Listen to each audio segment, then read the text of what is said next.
In this lesson, we learned how and handling an exception will help us to maintain the flow of the program. To handle an exception, we use try and except block.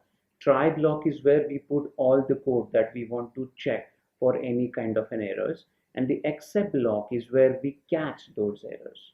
We also saw how can we catch the individual errors as well as multiple errors in one block. We use finally block to execute no matter what, whether there is an error or no error in our program. The block of the code which is present inside the finally block will get executed. So we use finally block to free up the resources that we have used.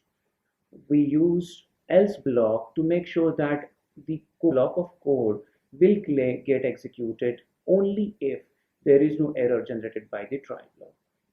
We saw how can we raise an error or an exception in our code. We also saw how can we define an exception which suits our need.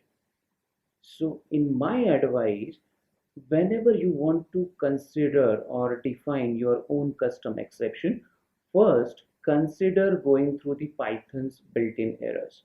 99% of the time you will find the errors or the exceptions already provided by the Python. So there won't be any need of defining your own custom exceptions.